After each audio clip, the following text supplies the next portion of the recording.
안녕하세요. 절대값TV의 명품 PD 한PD입니다. 자, 오늘 이 시간은 정치판을 읽어야 부자 되는 길이 빨라진다. 자, 이 주제를 가지고 한번 이야기해 보겠습니다. 그 본 주제에 들어가기 전에 제가 한 가지 제 유튜브에 대해서 한번 말씀을 드리겠습니다. 제 유튜브는 아직은 구독자가 그렇게 많지는 않아요. 한 15,000 조금 넘는데, 사실 제 유튜브가 내용이 그렇게 쉽지를 않아요. 그 일반인들이 따라오기가 쉬운 내용이 아니에요. 자, 그게 왜 그러냐면 이 모든 주제의 초이스, 그 다음에 그 내용의 구성이라는 게 제 기준에서 만드는 거예요. 그러니까 쉽게 말해서 일반 대중들, 예를 들어서 무주택자라든지 평범한 사람들이 주택을 마련하는 것, 재테크를 하는 거, 그런 정도에서 이야기하면 보다 좀 쉽게 얘기할 수 있고 보다 많은 구독자들을 확보할 수가 있어요. 저는 제가 얘기하는 것은 제 기준으로 얘기하는 거예요. 제 기준, 제 자산의 기준, 제가 앞으로 나갈 방향의 기준. 그런 것으로 이야기하다 보니까, 내용이 생각보다 쉽지는 않다. 그러니까 그 내용을 잘 따라가셔야 돼요. 잘 따라가셔야 된다. 그냥, 단순하게 듣고 흘리시면 안 된다. 내가 생각하는 기준이 뭐냐. 쉽게 말해서 저는, 그래요. 제 방송을, 저는 슈퍼리치가 되는 거고, 여러분도 슈퍼리치가 되는 거예요. 그러니까, 그냥 적당히 조금 돈을 버는 정도, 재테크 정도가 아니다. 항상, 이 사회에서, 대한민국 사회에서, 슈퍼리치가 되는 거. 자, 그걸 이제 목표로 하시는 분들은, 보다 좀 주의를 기울여서 들으셔야 될 것 같아요. 자, 그런데, 이제 우리가 한번 생각해 봐야 될 게 뭐냐면, 예를 들어서 이제 우리 사회의 슈퍼리치들이 있지 않습니까? 슈퍼 개미들이 있지 않습니까? 예를 들어서 주식 투자해서 몇백억이 되신 분들, 그 다음에 부동산 투자해서 몇백억을 벌이신 분들, 자, 그런 분들의 그 공통점이 있어요. 자, 그 공통점이 뭐냐면, 젊어서 또는 한 직장 다닐 때, 30대 중반, 자, 그때 저도 이제 30대 초반, 그때부터 그런 생각을 했지만, 이 부자가 돼야 되겠다는 욕심이 아주 강해요. 그런 사람들은. 그런 시작이 남다르다는 거예요. 이제 그런 것을 그 사람들이 예를 들어 50대 때 눈을 뜨고 잘 그러지 않아요. 저도 마찬가지였지만, 저도 30대 때 이미, 슈퍼리치가 돼야 되겠다라고 생각을 해서, 다니던 직장도 그때 물론 IMF라는 상황도 있었지만, 다시 구직을 할 수도 있었어요, 제가. 방송국에 이제 그만두고 또 다른 방송국으로 가면 되니까. 자, 그런데 저는 제가 방송국에 일하다 보니까, 이 직장 생활을 해서는 부자가 되실 수가 없구나라고 이제 생각을 한 거죠. 자, 그래서 그때부터 이제 주식이라는 걸 배운 거죠. 자, 주식을 그때 배운 거죠. 그때는 이제 여러 가지 우여곡절이 있었지만, 결국 그때 배운 주식이 지금 주식 투자하는데 많이 도움이 되고 있지 않습니까? 그런 거죠. 그리고 이제 부동산으로 또 재산을 읽었고, 자, 그러니까 중요한 것은 욕심을 가져야 된다는 거예요. 자기가 부자가 되기 위한 욕심을 가져야 된다. 그 개인들, 요즘 방송에 나오는 슈퍼리치들, 슈퍼 개미들이 다 그런 생각을 가지고 일찌감치 그거에 대해서 파고든 거예요. 파고들어서 전문가가 돼서 다 부자가 된 거예요. 자, 그러니까 제 유튜브를 보시는 분들도 그런 커다란 목표를 가지셔야 돼요. 그런 커다란 목표 없이 그냥 단순하게 조금 재테크를 해서 그냥 일정 자산 벌겠다. 그러면 제 방송은 여러분들한테 크게 도움이 안 돼요.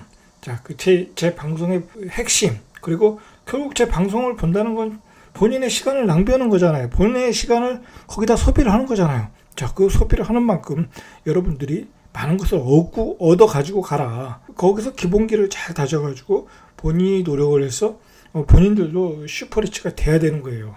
자, 제가 여러분 독자들에게 하고 싶은 얘기는 그거예요. 슈퍼리치가 되라는 거예요. 슈퍼리치가 되기 위해서는 욕심을 가져라. 자, 그리고 제가 여러분들한테 드릴 수 있는 것은 그런 기본기를 드리고, 그리고 가는 방향을 알려드리는 거예요. 방향을. 그 구체적인 디테일들은 결국은 여러분들이 찾아내셔야 되는 거예요. 제가 예를 들어서 주식에 대해서 종목을 말씀드릴 수는 없잖아요. 섹터는 얘기해드려도, 그리고 예를 들어서 이제 부동산이라는 것도 제가 얘기할 만큼 다 얘기해드렸잖아요. 이제 예전에 방송에서. 자, 그래서 제가 얘기한 대로 했으면 다 부자가 됐잖아요. 여러분들이 실행을 안 해서 그렇지. 그렇잖아요? 분명히 부자가 됐죠. 자, 제가 얘기한 대로만 했어도. 자, 그러니까 여러분들이 이걸 제 유튜브에서 배워야 될 것은 바로 마음가짐을 나는 그냥 단순한 삶을 사는 게 아니라 슈퍼리치가 돼야 된다. 자, 그런 생각을 가지시고 보시고 방송을 한쪽 귀로 흘려들지 말고 자기 것으로 만들어라. 중요한 건 자기 거로 만드는 거예요. 예를 들어서 이제 그 슈퍼개미들이 자기의 그 노하우를 많이 알려주거든요, 요즘. 근데 자세히 보면, 자세히 들으면 그 사람들이 하는 방법을 그대로 또 따라할 수가 없어요. 자, 왜 그러냐면 그 사람들은 이제 자본이 어느 정도 됐기 때문에 뭐 10년, 5년, 3년, 뭐 10년까지 최대 10년까지 투자를 해서 커다랗게 그 승부를 거는 사람들이에요. 근데 내가 1,000만 원도 안 되는데, 예를 들어 1억도 안 되는데 거기다 10년을 목매고 기다릴 수는 없잖아요. 자, 그런 거예요. 그러니까 방법에 있어서는 자기가 또 다르게 터득을 해야 된다는 거예요. 방법은 세상에 돈을 버는 방법은 너무나 다양하다. 너무나 많은 상품이 또 있다. 그러니까 그것들을 슈퍼개미가 다 알고 있는 게 아니잖아요. 그러니까 여러분들이 그걸 다 찾아내면 다 있어요. 자, 그러니까 그렇게 찾아내는 노력은 본인이 해야 된다는 거예요. 그런 점에서 제가 이제 서론에서 말씀을 드린 거예요. 요 얘기는 여기까지 하고, 자, 요번에 주제는 뭐냐면, 대한민국에서 그 어떤 부자가 되기 위해서는 대한민국의 정치적 상황, 그리고 정치판을 읽어야 된다. 자, 읽지 않으면 돈을 벌 수가 없는 거예요. 자, 예를 들어서 요즘 그 부동산 정책이 대한민국 전국의 어떤 핵심이 되지 않았습니까? 자, 그런데 그 정책이 대부분의 규제잖아요. 규제와 세금 폭탄이잖아요. 부동산 쪽, 특히 주택시장에서는 어떤 나의 자산을 투입을 해가지고 어떻게 부와 자산을 늘릴 수가 없겠죠. 자, 그러니까 정부가 그쪽으로 흘러가는 돈은 막고 있다는 거예요. 그러니까 지금의 정치, 지금 그것을 여당과 어떤 야당의 정치 구도, 이 정치판, 지지율, 뭐 그런 것들을 좀 읽어야 돼요. 읽으면서 그런 상황의 변화에 따라 내가 어디에다가 자산을 투입을 해야 되나, 나는 어느 쪽에 투자를 해야 되나, 자, 그런 것을 파악을 하시라는 거예요. 아, 정치는 나와 상관없다.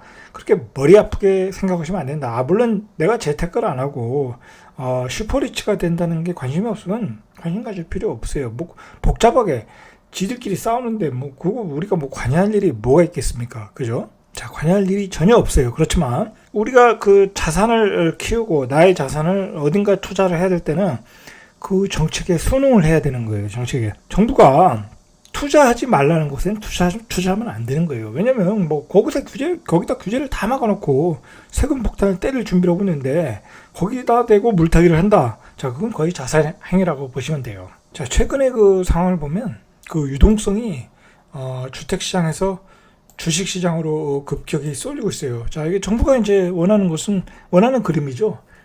과도한 유동성이 주택시장으로 들어가가지고 주택시장에 어느 정도의 버블이 형성되어 있지 않습니까? 뭐 강남에 사학하던 게 지금 12억이 됐으니까, 자, 그러한 그 실증이 생기니까 정부가 그 돈을 주식시장, 금융시장으로 유도를 지금 하고 있다. 그게 어떤 정부의 큰 그림이다. 빅픽처라고 보시면 되겠죠.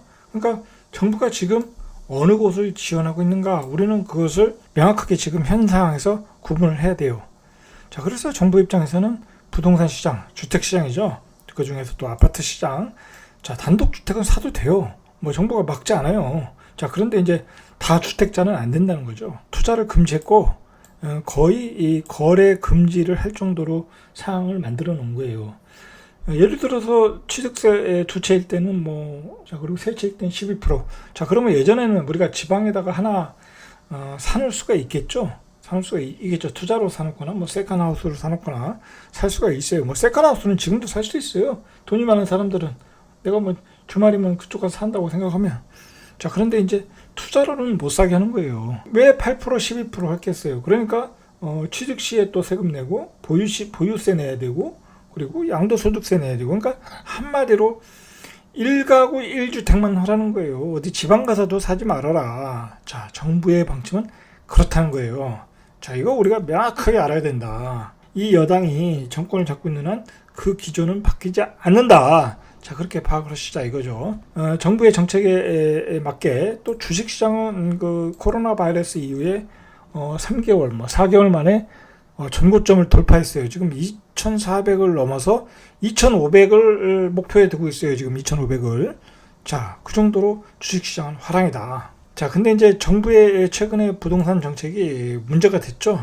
너무나 그 혁신적인, 과격한 그런 부동산 입법을 하다 보니까 시장에 부작용이 나와서 정부의 그 지지율이 급락을 하고 있어요. 급락. 자, 그러면 급락의 원인 중에 하나는 그 정부의 지지층들이 지금 많이 이탈을 하고 있다고 그래요. 그 지지층. 왜냐면 집값이 폭등하니까 당신들을 믿고 정권을 맺겠는데 집값이 폭등했지 않냐? 그러니까 내가 당신들의 지지를 철회한다는 거예요. 자, 그렇게 지금 여당은 사면 초과에 몰렸는데, 자, 이 정부가 믿는 것은 이제 부동산 이 3법이에요. 부동산 3법으로 집값을 잡지 못하면은 이 30대의 그 지지율이 올라올 수가 없어요. 그리고 이번에 또 그 지지율의 급락 중 원인이 그 중도 성향 또는 그 진보층, 자, 그런 분들이 지지를 철회했다고 그래요, 원래. 그러니까 그동안 그 여당을 지지했던 콘크리트 지지층이 무너진 거예요. 그 사람들이 왜 무너졌냐? 집값이 폭등해서 그렇다는 거죠. 그러니까 정부가 믿는 것은 결국은 이 부동산 3법으로 집값이 내려가야 돼요. 그래야 그 지지층이 회복되는 거예요. 자, 그래서 요즘 나오는 게 8말 9초. 자, 8월 말부터 9월 초에 집값의 하락이 나타난다. 자, 그 얘기예요. 한 달 뒤면 나타난다. 자, 이 정부가 요즘에 기대하는 것은 여당이죠. 여당이 기대하는 것은 바로 8말 9초. 한 달 뒤면 집값의 하락이 나타나고 지지율도 반등을 한다. 자, 그런 상황으로 가고 있다는 거예요. 정권의 명운을 걸었는데 그쪽에다 대고 계속 총알을 쏘면 안 되겠죠. 자, 그러니까 돈이 흐름이 다른 쪽으로 쏠리겠죠. 우리는 그 자산을 그 쏠리는 쪽에서 놀아야 되겠죠. 자, 그게 바로 이제 주식시장이라는 거죠. 물론 이제 지금 주식시장은 어느 정도 고점이 되었어요. 자, 고점이 되었지만 이제 조정이 오겠죠. 조정이 오면 또 우리가 들어갈 기회를 잡으면 되는 거죠. 자, 그리고 주식시장은 사이클이 굉장히 빨라요. 1년 올라갔다 또 1년 하락하고 그렇기 때문에 언제든지 들어갈 타임이 있기 때문에 지금부터 준비를 하면 되는 거예요. 지금부터. 앞으로 계속 지금의 여당이 정권을 잡고 있는 한 계속 우리는 그 부동산 시장에 진입을 할 수가 없다라는 거예요. 부동산 시장에, 주택 시장에 철저하게 통제를 하고 있으니까. 자, 그러니까 정부가 유도하는 쪽에 가서 우리는 돈을 벌면 되는 거예요. 그래서 거기서 슈퍼리치가 되면 된다는 거죠. 자, 그리고 지금은 지금의 여당, 더불어민주당이 이 여당은 이 시장 경제라기보다는 어떤 통제 경제, 주택 시장은 철저하게 통제하고 이 자본시장, 금융시장은 철저하게 또 시장 경제예요. 그러니까 이 시장 경제가 있는 곳에 가서 우리는 놀아야 된다. 자, 그 말씀이죠.